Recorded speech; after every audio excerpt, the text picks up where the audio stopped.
Assalamualaikum warahmatullahi wabarakatuh. Waalaikumsalam warahmatullahi wabarakatuh. Bismillahirrahmanirrahim. Alhamdulillahi rabbil alamin. Wassalatu wassalamu ala ashrafil anbiya'i wal mursalin, Sayyidina wa maulana Muhammadin wa ala alihi wa ashabihil mujahidin at-tahirin, amma ba'du. Saudara-saudara kaum muslimin rahimakumullah, pada pertemuan kali ini kita akan membicarakan riwayat Nabi Adam alaihi salam. Sekarang hai malaikat, coba kamu sebutkan nama segala sesuatu ini yang ada di sini ini. Malaikat berkata, Subhanaka la ilma lana illa ma 'allamtana. Ya Allah, kami tidak punya ilmu, kami tidak tahu semua itu kecuali apa yang telah Engkau ajarkan kepada kami.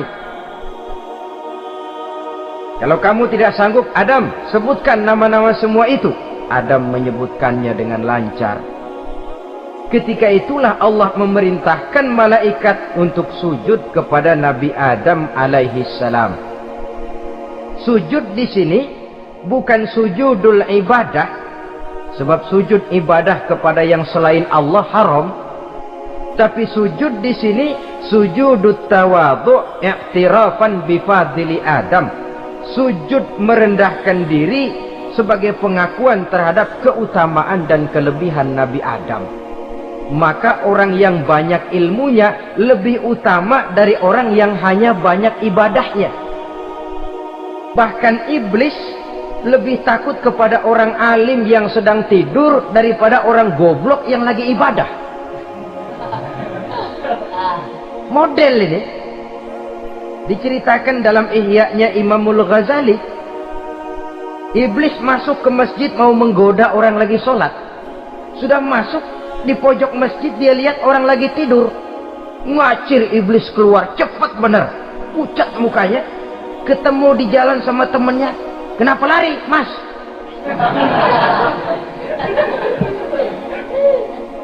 Kata temannya, saya mau goda orang sholat. Lalu tiba-tiba di pojok masjid saya lihat ada orang lagi tidur. Saya takut betul sama itu orang. Lari saya keluar. Loh, sama yang sembahyang sampean nggak takut, kok sama yang tidur takut bagaimana? Yang tidur itu orang alim, yang lagi sembahyang itu orang goblok. Oh, godain orang goblok, saya colek juga dia lupa sembahyang. Tapi orang alim ini saya takut betul. Lah kalau diukur dengan malaikat waktu itu, Nabi Adam ibadahnya lebih banyak malaikat, jelas. Sudah bertasbih, sudah bertahmid malaikat. Nabi Adam baru diciptakan. Tapi kenapa Allah perintah malaikat sujud kepada Adam? I'tirafan bi fadli Adam. Keutamaan Nabi Adam. Pantas untuk diserahi tugas sebagai khalifah mengatur kehidupan di muka bumi. Kalau malaikat yang jadi khalifah di dunia ini, enggak rame dunia. Coba, malaikat material harta enggak perlu, seksual enggak perlu. Dunia ini hambar. Justru dunia ini menjadi ramai setelah manusia diberikan fungsi sebagai malaikat, sebagai khalifah oleh Allah Subhanahu wa taala. Saudara-saudara kaum muslimin rahimakumullah, setelah nyata kelebihan Nabi Adam, maka Allah perintahkan Nabi Adam tinggal di surga dengan segala kenikmatan yang ada di dalamnya. Tapi lantaran sendirian, kesepian Nabi Adam ini, Allah Maha Tahu, maka diciptakannya pasangannya, yaitu Siti Hawa dari tulang rusuk yang sebelah kiri. Sehingga Nabi pernah pesan begini, Istausu bin nisa fa innahunna khuliqna min dhil'in. Hati-hati kamu ngadepi perempuan. Yang tolong dengar nih yang laki-laki, yang perempuan belaga budak aja dulu lah. Hati-hati kamu ngadepi perempuan. Fa innahunna khuliqna min dhil'in, karena perempuan diciptakan dari tulang rusuk sebelah kiri.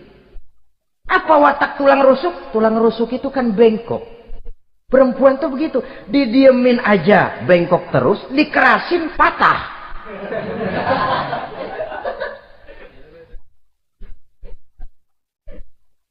Saudara-saudara, di sini kita ambil satu hikmah bahwa ternyata yang bikin hidup terasa enak karena di sekitar kita banyak orang lain.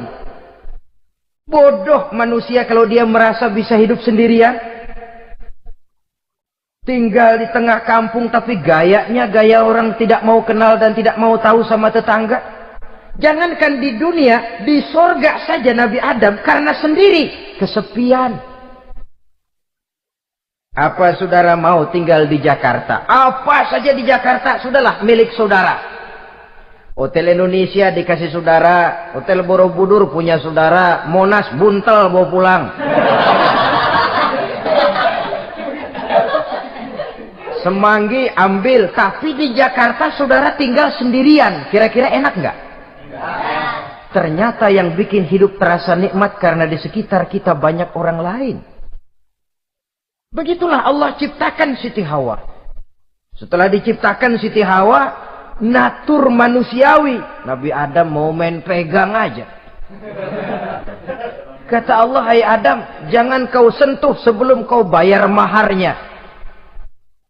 Maharnya apa ya Allah? Maharnya an tusalli ala Muhammadin sallallahu alaihi wasallam. Maharnya kau bersolawat kepada Nabi Muhammad. Manusianya belum lagi diciptakan tapi namanya sudah ada. Nurnya sudah ada. Bahkan dijadikan mas kawin antara Adam dengan Hawa. Karena itu dalam Islam sebenarnya urusan kawin itu bukan yang sulit. Maka jangan dipersulit. Tapi juga jangan digampang-gampangin.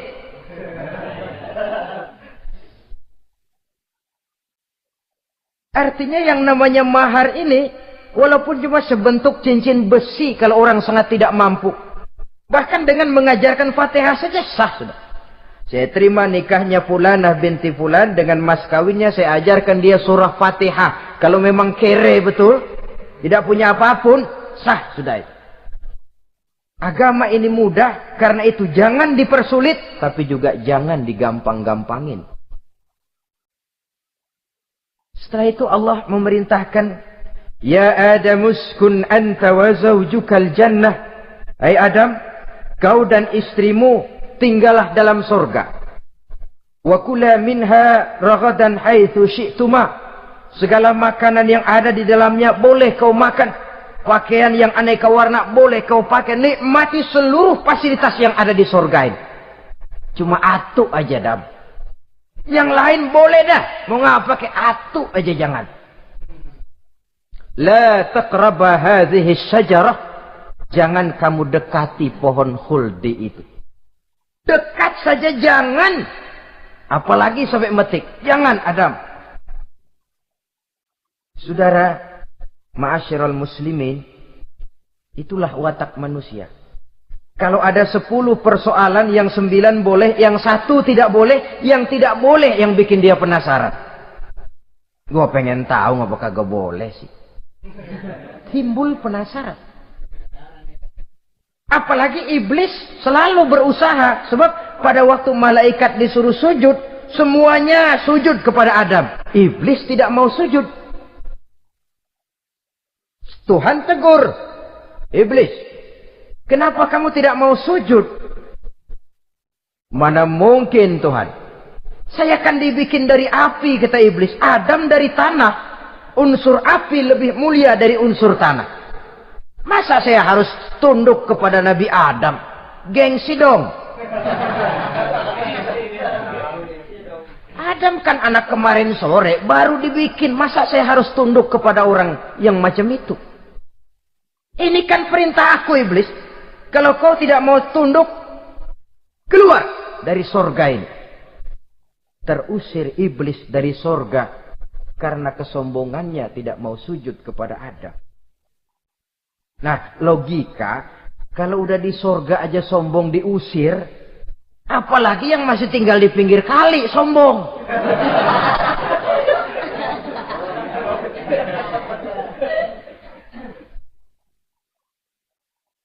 Tapi sejak peristiwa terusirnya itu, iblis bikin proklamasi. Apa proklamasi iblis? Rabbi fanzirni ila yaumi yub'asun. Ya Allah, gara-gara Adam saya diusir dari surga. Saya minta kepadamu ya Allah, beri saya kesempatan sampai hari manusia dibangkitkan. Kata Tuhan, innaka minal munzarin. Oke, silakan. Mau apa iblis? Rabbi bima aghwaytani la uzayyinanna lahum fil ardi wa la ughwiyannahum ajma'in. Ya Tuhan, disebabkan engkau telah menyesatkan aku, akan aku hiasi mereka manusia dengan kejahatan yang ada di muka bumi ini, dan aku akan sesatkan mereka semua. Ini proklamasi iblis. Gara-gara Adam saya terusir dari surga, maka sejak saat ini Adam dan seluruh keturunannya musuh bebuyutan saya. Akan saya lakukan segala macam cara untuk menggelincirkan manusia agar mereka menjadi orang yang engkau murkai ya Allah. Kemudian Allah memberikan jawaban. Dialog ini saudara bisa lihat dalam surah Al-Hijr ayat 40, 41 sampai 44. Kata Allah apa? Inna ibadi laisa laka alaihim sultanun illa man ittaba'aka minal ghawin. Silahkan iblis. Yang lain barangkali bisa kau goda. Kecuali hamba-hambaku yang benar-benar hambaku, engkau tidak akan punya daya tipu mereka. Engkau tidak akan punya kemampuan menggelincirkan mereka. Kecuali kalau memang mereka sudah mau ikut pengaruhmu. Sepanjang mereka benar-benar menjadi hambaku, kata Allah. Hamba Allah yang sebenarnya, mereka di luar kekuasaanmu, iblis. Tapi kalau mereka sudah turun menjadi hamba harta, hamba dunia, hamba pangkat, budak jabatan, mereka itu yang bisa kau gelincirkan. Selama mereka masih tetap sebagai hambaku, kata Allah, mereka di luar jangkauan kekuatan dan kekuasaanmu, iblis. Nah, sejak saat itu kan iblis selalu nyari jalan, nyari lantaran bagaimana Adam nih supaya dia tergelincir. Gara-gara dia saya diusir dari surga. Nguping terus iblis. Sampai akhirnya dia dapat berita tentang dilarangnya Nabi Adam mendekati pohon khuldi itu. Satu hari dengan muka sedih, iblis itu the best actor, aktor ulung dia, dengan roman muka sedih dia datang kepada Nabi Adam dan Siti Hawa. Kata Nabi Adam, iblis, ente kok tampangnya demek amat sih?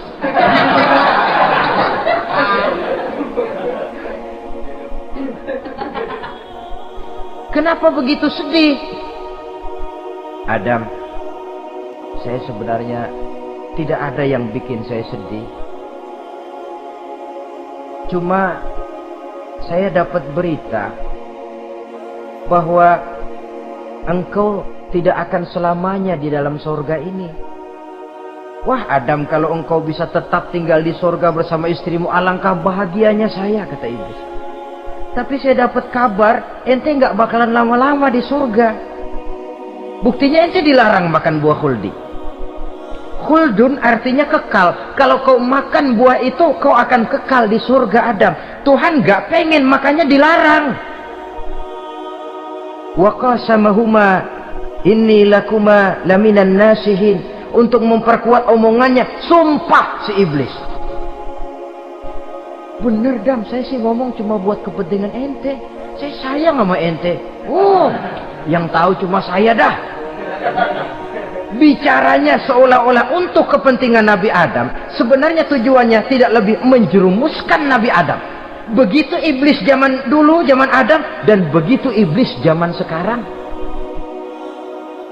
Seolah-olah bicaranya untuk kepentingan umat Islam, tapi sebenarnya tujuannya ngelecehin Memperdayakan umat Islam. Dia bilang kepada Adam, saya sih cuma ngasih saran Adam, kalau ente pengen selamanya di surga, petik aja tuh buah, pokoknya beres dah. Itu si Tuhan ngelarang, ya bohongin doang lo. Supaya kau dan istrimu tidak lama-lama di surga, maka dilarangnya kau memakan buah khuldi itu. Udah, embat saja. Saudara-saudara, tipu daya iblis ini bisa kita baca dalam surah Al-A'raf ayat 20 sampai ayat 22. Nabi Adam tergoda, ditambah oleh bujuk rayu Siti Hawa. Nabi Adam yang setengah hati itu akhirnya terpancing betul. Sebab itu perempuan, walaupun peranannya tidak begitu kelihatan, tapi memang sangat menentukan. Tidak ada seorang suami bisa sukses jadi apapun dia tanpa peran serta istrinya. Karena itu sebagai muslim, kita punya teman hidup dan kita punya lawan hidup. Siapa teman hidup kita? Dalam arti sempit, teman hidup kita istri. Kalau dia istri tentu suami yang taat kepada Allah dan Rasulnya. Dalam arti luas, teman hidup kita ialah setiap muslim, setiap orang yang pandangan hidupnya sama dengan kita. Itu teman hidup. Lalu lawan hidup kita siapa? Lawan hidup kita secara mutlak iblis dalam segala bentuknya. Iblis yang berbentuk halus, ini ngusirnya rada lebih gampang. Konon ya, iblis setan itu kalau dengar orang azan kan lari. Takut dia. Dibacakan bismillah, minggir. Yang sulit diusir ini iblis yang berbentuk manusia. Diazanin nyengir.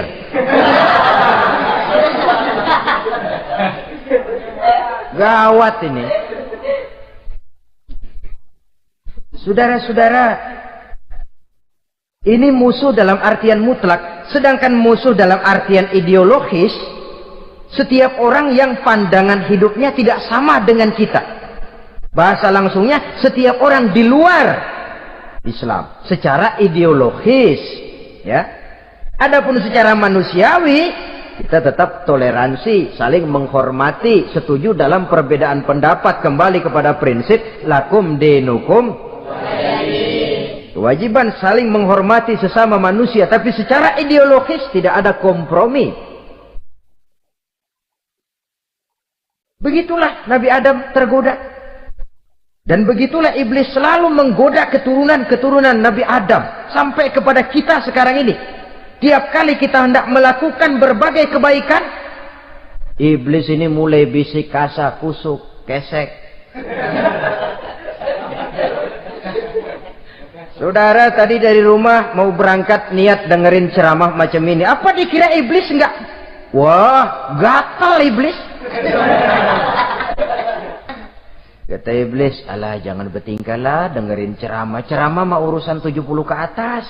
Ente masih muda. Berjuang kita. Jihad, bismillah. Tidak, saya mau dengar ceramah. Berangkat kita ke tempat ini. Sampai di sini apa dikira iblis diam? Enggak. Dia bisikin lagi. Iya. Lo hadir ke sono dah. Cuma nyampe sono ngomong aja ngomong dah. Ustadz mah jangan didengerin, ngomong aja udah. Perang lagi jihad, saya nggak mau ngomong, mau dengerin betul-betul. Kata iblis, iya lo dengerin dah, jangan ngomong, cuman pules.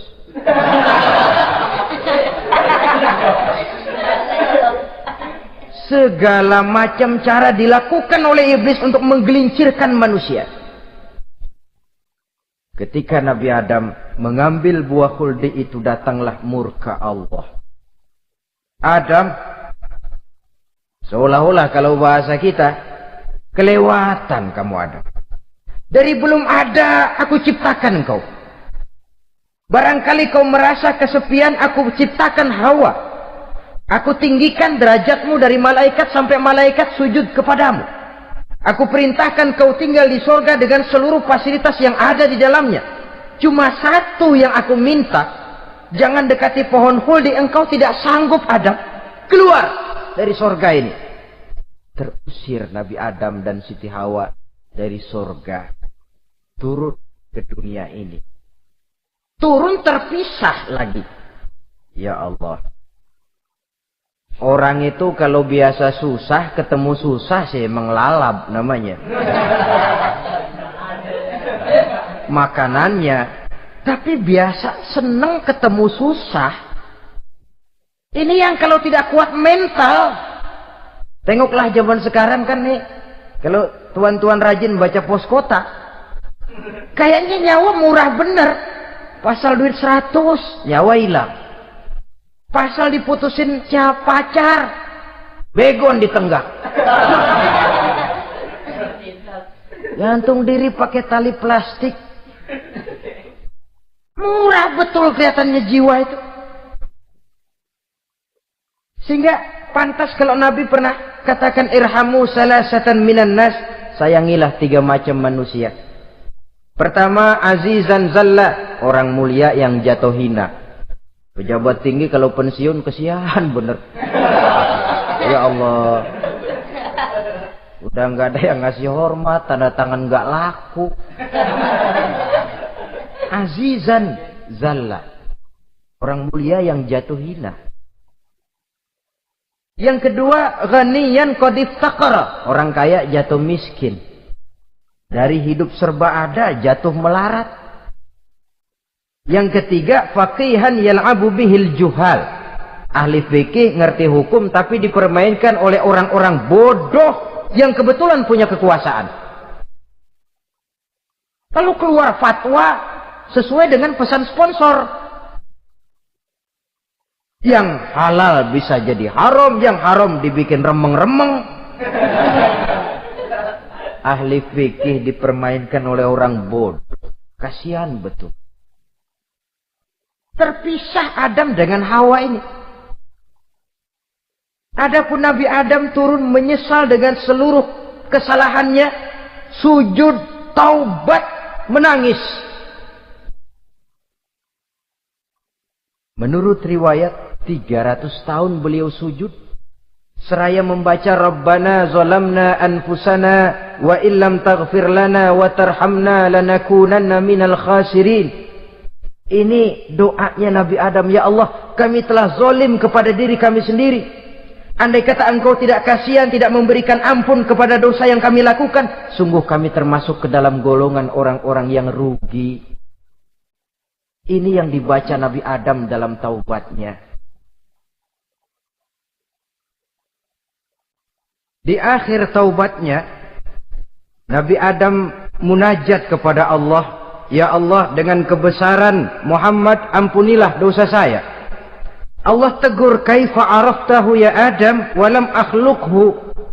Dari mana kau bisa tahu nama Muhammad Adam padahal aku ciptakan saja belum manusianya.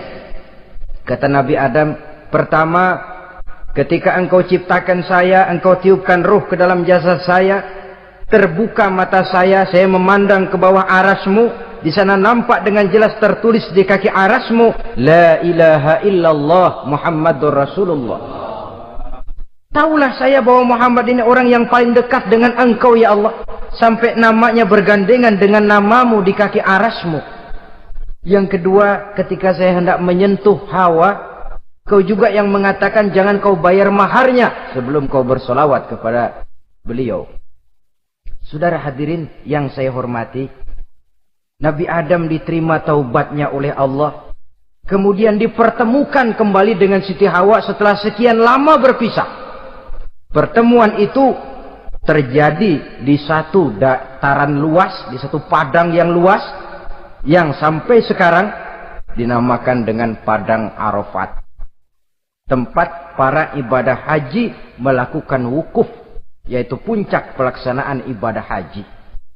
Dan pertemuan itu sendiri terjadi di atas sebuah bukit kecil yang diabadikan dengan nama Jabal Rahmah di kawasan Arafat itu.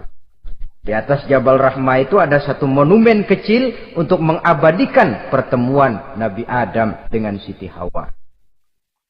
Lalu tinggallah keduanya di permukaan bumi ini. oleh Allah diberikan karunia keturunan yang banyak. Dan tiap kali lahir kembar. Kembarnya laki perempuan, laki perempuan, laki perempuan. Dari sinilah berkembang biak manusia. Di mana di zaman Nabi Adam perkawinannya silang. Karena tentu tidak ada manusia lain. Perkawinan silang itu artinya, kalau si A dan B, A ini laki, B perempuan, kemudian lahir kembar kedua antara C dengan D, maka begitulah yang A dikawinkan dengan D, yang C dikawinkan dengan B. Perkawinan silang. Tidak boleh perkawinan yang kembar sama di waktu dilahirkan. Nah, di antara putra-putra Nabi Adam yang kemudian juga membuat sejarah, yaitu Habil dan Qabil. Habil, saudara kembarnya namanya Labuda, perempuan. Qabil, saudara perempuannya Iklima. Menurut hukum perkawinan waktu itu harus silang. Habil harus kawin dengan Iklima dan Qabil harus kawin dengan Labuda. Tapi Qabil protes. Dia kepengen kawin dengan saudara kembarnya sendiri. Dalam arti yang sama-sama dilahirkan dengan dia, yaitu Iklima. Kenapa? Karena kebetulan rupa Iklima ini lebih cantik daripada Labuda. Protes kepada ayahandanya Nabi Adam. Apa? Saya tidak terima, saya harus kawin dengan Iklima. Tidak Qabil, kamu harus kawin dengan Labuda. Enggak mau. Kenapa dengan Labuda? Kurang kece.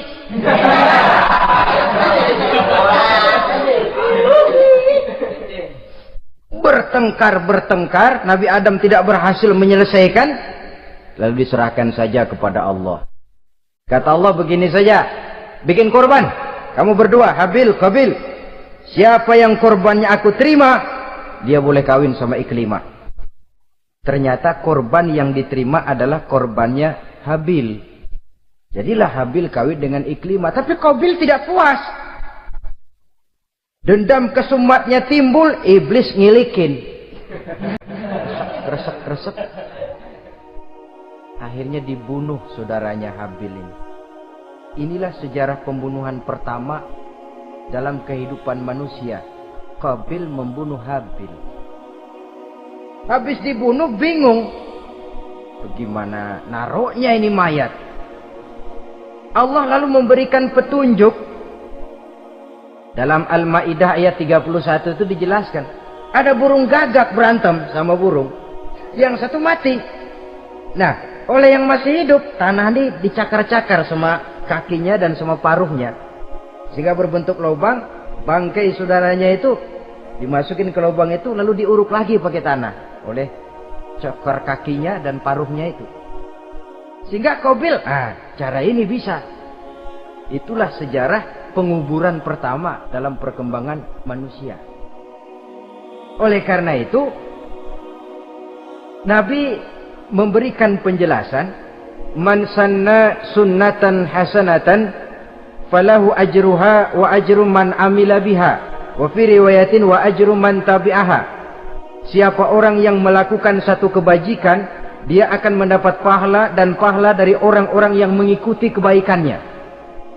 Misalnya saudara membentuk pengajian, ramai pengajian saudara, 1000 orang yang datang ngaji, 1000 orang saudara dapat pahala. Sponsor kebaikan. Sebaliknya, wa man sanna sunnatan sayyi'atan falahu ismuha wa ismu man amila biha, ay wa ismu man tabi'aha. Siapa yang memulai suatu kejahatan, dia akan mendapat dosa dan dosa dari orang-orang yang melakukan atau mengikuti kejahatannya. Umpamanya saudara mengadakan pesta, lalu dalam pesta itu terjadi segala macam maksiat, maka seluruh maksiat yang terjadi malam itu di tempat itu, saudara ikut dapat dosanya. Kenapa? Sponsor. Tiap kali ada pembunuhan, Qabil dapat andil dosa. Kenapa? Sponsor. Tapi kalau 2 orang muslim, ini masalahnya Habil nggak ngelawan kan, dibunuh. Tapi kalau dua orang muslim berkelahi, kata Nabi apa? Apabila dua orang muslim saling berbunuh-bunuhan, maka al-qatil wal maqtul finnar. Baik yang membunuh ataupun yang dibunuh, dua-duanya neraka. Sahabat heran, ya Rasul, kalau yang ngebunuh dia nggak terbunuh, dia yang akan membunuh. Niat itu sudah ada. Nah kalau Habil ini dia tidak punya niat membunuh, dia memang dibunuh oleh Qabil. Saudara-saudara kaum muslimin rahimakumullah. Lalu dari situlah berkembang biak keturunan Nabi Adam alaihi salam. Sehingga dengan demikian bisa kita katakan sebagai satu konklusi. Pertama, bahwa manusia adalah makhluk Allah yang menempati kedudukan tertinggi dan berasal dari Nabi Adam sebagai manusia pertama. Dengan malaikat sekalipun, manusia sebenarnya lebih tinggi. Kapan? Kalau dia tetap benar-benar sebagai hamba Allah yang membekali diri dengan ilmu pengetahuan. Laqad khalaqnal insana fi ahsani taqwim. Kami ciptakan manusia dalam bentuk yang paling baik. Dan ketinggian manusia itu tidak ditentukan oleh bahan-bahan dari mana manusia diciptakan, tapi ditentukan oleh adanya roh yang ditiupkan ke dalam jasadnya dan kemampuan yang ditimbulkan oleh nilai-nilai rohaniah tadi. Kalau secara biologis kita ini semua bahannya sama. Dari saripati mak tanah yang menghasilkan buah yang dimakan oleh mak bapak kita, membentuk hormon, menghasilkan sperma, terjadi kerjasama yang baik antara ibu dan bapak,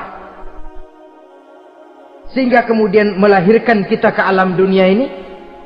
Secara biologis bahan kita sama, dan tidak itu yang menentukan ketinggian manusia. Walaupun keturunan juga mempengaruhi, sebab sekarang ada istilah ramai orang bicara bayi tabung. Dan majelis ulama sudah memberikan fatwa kalau spermanya itu berasal dari sang bapak, tidak jadi masalah. Tapi kalau dari orang lain, haram. Yang lebih celaka lagi di negara maju, tidak lewat proses alam rahim. Jadi dalam satu tabung yang diberikan suhu yang mirip dalam kandungan, di situ dipertemukan antara sperma, air mani laki-laki, dengan ovum, air mani perempuan. Diberikan suhu yang mirip dalam kandungan, dan itu diharapkan bisa menghasilkan manusia lewat tabung kaca itu. Saya tidak sanggup bayangkan kalau sekarang orang tanya usul asal-usul kita, kan kita masih enak jawab. Kamu anak siapa? Oh, bapak saya Fulan, ibu saya Fulana. Oh, kenal saya. Tapi manusia yang akan datang kalau proyek ini berhasil, bapakmu siapa? Enggak tahu, saya dulu keluar dari tabung, Pak. Rendah betul martabat manusia. Sama saja dengan ada perempuan pernah protes, Pak, Islam itu enggak adil katanya. Kenapa? Masa dalam Islam laki-laki boleh kawin lebih dari satu, tapi perempuan enggak boleh kawin lebih dari satu? Supaya sama-sama adil, boleh dong perempuan punya laki lebih dari satu. Saya bilang, justru disitulah Islam itu hendak menjaga martabat manusia. Kalau seorang suami punya istri empat-empatnya lalu hamil, bapaknya jelas. Tapi kalau perempuan satu punya suami 4 lalu hamil, bapaknya yang mana ya?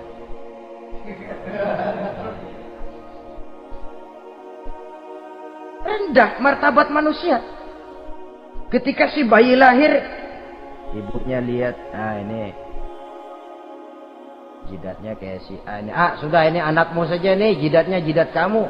Kata, antar dulu jidat saya, tapi kuping B ini nggak mau saya. Terkatung-katung si anak tanpa tahu kemana dia mesti manggil bapak. Ibu daftarin anak ke sekolah, Pak Guru tanya lagi, ini bin siapa, Bu? Bingung lah, udah tulis Bu, bin rame-rame.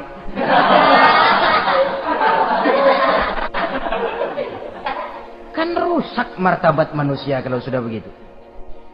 Justru Islam ini menjaga ketinggian martabat manusia. Jadi manusia itu fi ahsani takwim. Kapan? Kalau dia bisa menjaga kehambaannya di hadapan Allah dengan melaksanakan fungsi sebagai khalifah di permukaan bumi. Tapi bila dia sudah tidak lagi menjadi hamba Allah, tidak lagi berfungsi sebagai khalifah, dia sudah masuk summa radadnahu asfala safilin. Kami kembalikan ke tempat yang paling rendah, lebih rendah dari binatang sekalipun. Kalau dia tetap menjaga posisinya lebih tinggi dari malaikat, malaikat saja sujud kepada Nabi Adam, apalagi kepada makhluk-makhluk yang lain manusia ini. Tapi kalau dia tidak pandai, lebih rendah daripada binatang. Inilah uniknya makhluk bernama manusia. Dengan posisinya, dia bisa menjadi lebih tinggi dari malaikat, tapi juga dia bisa meluncur lebih rendah daripada binatang. Untuk menjaga itulah diperlukan agama dalam kehidupan kita sekarang ini. Bukan cuma sebagai lipstick, tapi sebagai pedoman, sebagai way of life. Yang akan mewarnai cara kita berpikir, state of mind, rule of thinking, cara kita memandang kehidupan ini, diwarnai oleh nilai-nilai agama. Dengan demikian, maka manusia bukan keturunan kera. So, ada satu teori, namanya teori evolusi, yang disampaikan buat pertama kali oleh Charles Darwin. Dia mengemukakan teori bahwa perkembangan kehidupan sesungguhnya di dunia ini menunjukkan mata rantai yang utama melalui apa yang dia namakan seleksi alamiah. Mula-mula dari ikan melalui seleksi ke amfibi, dari amfibi ke reptil, dari reptil ke mamalia, dari mamalia ke mamalia kecil, dari mamalia kecil ke primat, dari primat ke monyet, dari monyet menjadi Homo erectus. Ini teori Darwin. Tapi dia tidak jelas-jelas mengatakan bahwa manusia keturunan monyet, hanya seketurunan. Seketurunan kan tidak berarti keturunan. Begini saja. Toyota Kijang sama Toyota Corolla itu seketurunan. Tapi Corolla dengan Kijang kan lain. Cuma seketurunan. Dalam arti sumbernya sama. Makhluk yang tidak tahan seleksi alam, oleh udara yang sangat dingin, perkembangan cuaca yang sangat panas, gempa bumi dan sebagainya, seleksi alam dia namakan, hilang, musnah dari peredaran. Seperti ada binatang raksasa itu dinosaurus, sekarang kan cuma tinggal dongeng saja, tinggal nama atau kerangka. Itu oleh seleksi alam dia nggak lulus, hilang. Yang bertahan, yang lulus seleksi alam. Manusia walaupun kecil yang lulus seleksi alam ini. Biar dihantam gempa bumi, angin topan, tetap aja ngejedok. Nah, teori Darwin ini, teori evolusi ini didukung dan dibuktikan oleh peninggalan fosil atau binatang dan tumbuhan yang hidup dan mati selama perkembangannya. Dari bentuk organik pertama hingga pendahulu terdekat daripada manusia. Tapi ada satu kelemahan dari pokok daripada teori evolusi ini. Pertama, garis perkembangan dari Homo erectus, yakni manusia jalan tegak, semacam gorila itu, sampai kepada manusia mutaakhir masih belum menentu. Artinya, okelah, kalau manusia seketurunan dengan kera, batas antara manusia yang wujud sekarang dengan manusia purba itu apa yang menjadi penghubung? Monyet tidak mungkin. Ini dianggap mata rantai yang hilang, missing link namanya dalam istilah ilmiahnya. Dan ini masih dicari sampai sekarang. Kalau pendahulu terdekat manusia mutaakhir ini manusia purba, katakan Homo erectus, manusia jalan tegak. Lalu generasi sudah itu sebelum berbentuk manusia apa?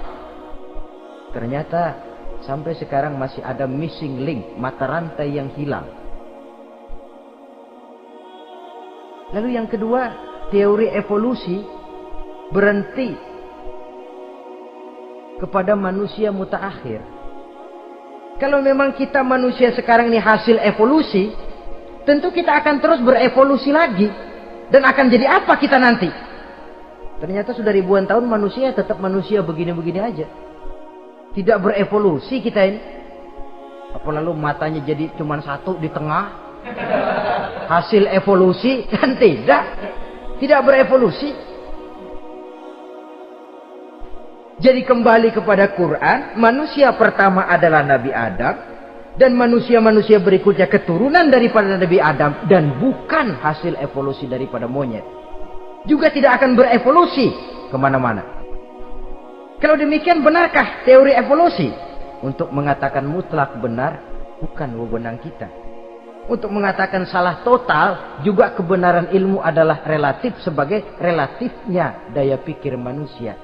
Di samping dia harus membuktikan kebenarannya, maka kebenaran ilmiah adalah kebenaran yang relatif dan temporer. Contoh kecil saja. Dulu orang berteori bahwa bagian yang terkecil dari suatu benda namanya molekul, kan begitu? Molekul ini nggak bisa dibagi-bagi. Bagian yang paling kecil dari suatu benda namanya molekul. Ilmu terus berkembang. Ternyata molekul sebenarnya terdiri daripada atom. Atom itulah bagian terkecil dari satu benda yang nggak bisa dibagi-bagi lagi. Nah, berubah sudah teori pertama. Tidak jadi molekul sekarang, atom. Belakangan rupanya atom masih tersusun dari partikel-partikel. Partikel inilah bagian yang terkecil dari satu benda. Berubah lagi sudah. Dan tidak mustahil akan ada penemuan bahwa partikel pun masih bisa dibagi-bagi lagi. Begitu juga dengan teori evolusi ini. Sehingga beberapa ahli semacam Dr. Charles Oxnard, Dr. Jane Paul Hallett dari Chicago dan California, mereka sudah membantah teori evolusi ini. Namun masalah paling pokok dari kita ialah kita diciptakan oleh Allah berasal dari Nabi Adam alaihi salam. Nabi Adam diciptakan dari tanah. Dan kita bukan hasil dari evolusi, juga tidak akan berevolusi. Nah, lalu kepada makhluk bernama manusia diberikan fungsi sebagai khalifah di permukaan bumi ini. Ini yang dulunya malaikat protes. Sebagai khalifah, tugas kita apa? Khalifah Allah di muka bumi. Menerjemahkan sifat Allah sesuai dengan batas-batas kemanusiaan kita. Allah Maha Pengasih. Berusahalah kita pengasih kepada makhluk sesuai dengan batasan manusiawi kita. Allah Maha Menolong. Ringan tanganlah kita menolong orang yang memerlukan sesuai dengan batas kemampuan kita. Fungsi khalifah. Untuk bisa berfungsi sebagai khalifah secara baik, kita harus mempunyai modal yang dinamakan ilmu pengetahuan. Dan Islam sangat menggalakkan itu. Jauh dulu 14 abad yang lalu, dari desa kecil yang bernama Mekah yang peta belum muat, orang di dunia belum kenal, sudah keluar seruan utlubil ilma walau bisin, tuntutlah ilmu walaupun di negeri Cina. Ngomong Cina di Mekah, padahal Mekah waktu itu belum masuk peta, belum dikenal orang. Sudah ada revolusi ilmu dan budaya. Belajar walaupun harus nyebrang ke negeri Cina. Lalu ada lagi misalnya allimu auladakumus sibahata warrimayah, kata Nabi, ajarkan anakmu renang dan lempar lembing, lempar cakra, olahraga.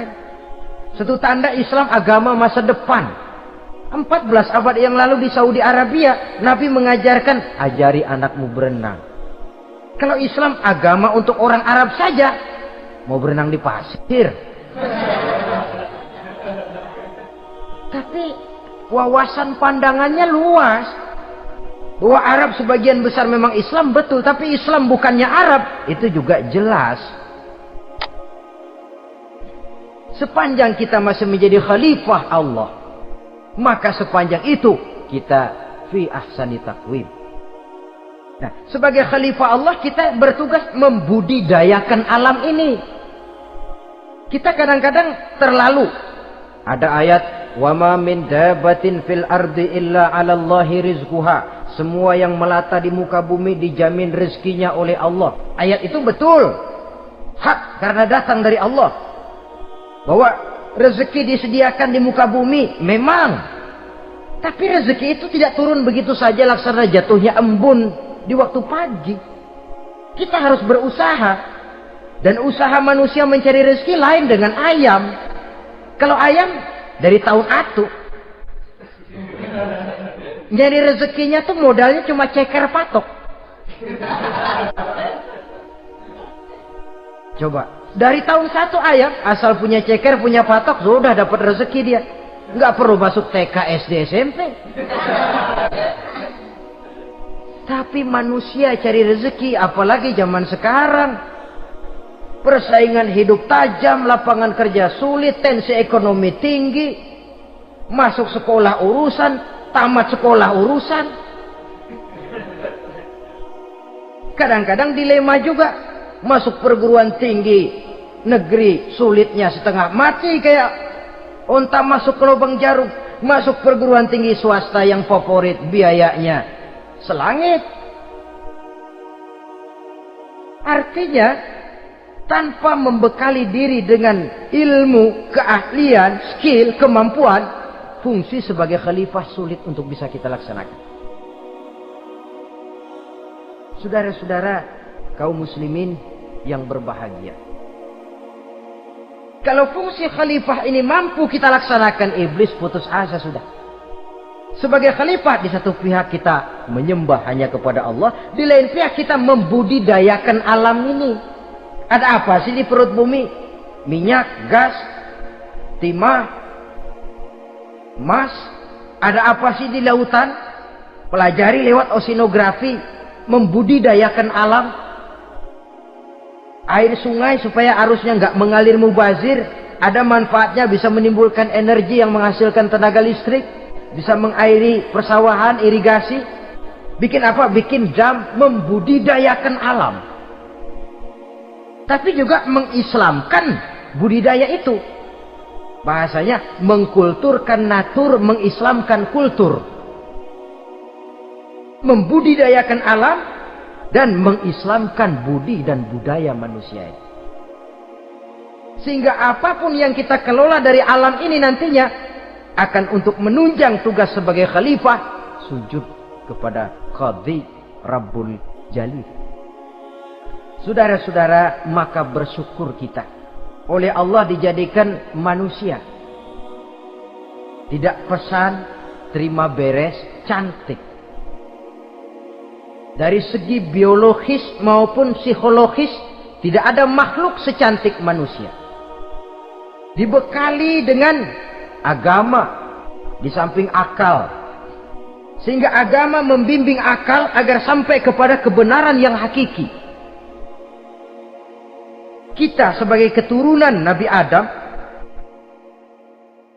memegang fungsi khalifah. Jadi jangan main-main loh. Kita ini turunan Nabi, betul ini. Saudara-saudara yang hadir semua di depan saya ini, termasuk saya, kita gini, turunan Nabi kita ini. Nabi Adam. Jangan main-main loh. Turunan Nabi gini-gini. Nabi Adam.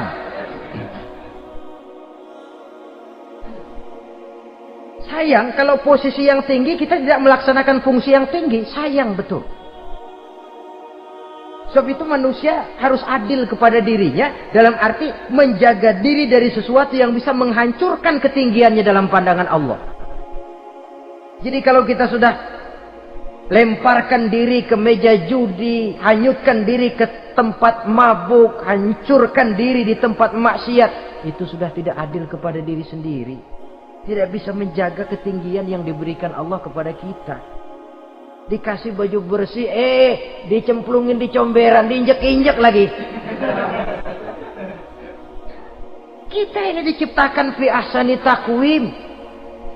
Masa mau turun berbuat seperti binatang, itu makhluk rendah? Masa mau mengikuti tipu dayanya iblis, dia sudah proklamasikan bahwa itu musuh bebuyutan kita? Innahu lakum aduwwum mubin. Setan musuhmu yang jelas dalam segala bentuknya. Saudara-saudara, untuk berfungsi sebagai khalifah ini sekali lagi, bekali diri dengan ilmu pengetahuan. Dan ilmu itu di zaman kita sekarang tentu kalau Nabi Adam diajari langsung oleh Allah, wa 'allama Adam al-asma'a kullaha. Nah kalau kita mau nunggu Tuhan ngajarin, geblek terus. Ya tidak mustahil Allah memberikan ilmu yang disebut ilmu laduni ya. Transfer. Langsung Allah memberikan kepada seorang hamba, membukakan pintu hatinya. Tapi bukan potongan kayak kita yang dapat ilmu laduni macam begitu. Satu contoh. Menurut ceritanya, Hadratus Syekh Kiai Hasyim Asy'ari itu kan ngaji beliau kepada Kiai Khalil Makalan Madura. Kiai Khalil ini Bali 2 tahun berbukti sana, nggak diajarin apa-apa. Cuma kalau pagi nyari rumput. Tiap hari 2 tahun akhirnya Hadratus Syekh bilang, Kiai saya kapan diajari? Sudah Hasyim kau pulang saja, insya Allah kau alim. Itu aja pulang jadi orang alim. Jadi samping terus beliau belajar ke Mekah. Kita harus melalui proses belajar. Ini untuk menunjang tugas kekhalifahan kita. Sebagai hamba Allah dan sebagai khalifah Allah di permukaan bumi. Sehingga 2 tugas ini bisa kita laksanakan dengan sebaik-baiknya. Menjaga martabat manusia sebagai makhluk yang mulia dan keturunan dari Nabi Adam alaihissalam. Saudara-saudara, ini sajalah pembicaraan kita kali ini. Terima kasih banyak atas segala perhatian. Mohon maaf atas segala kekurangan. Usikum wa nafsi bitaqwallah. Aqulu qauli hadza. Wassalamualaikum warahmatullahi wabarakatuh.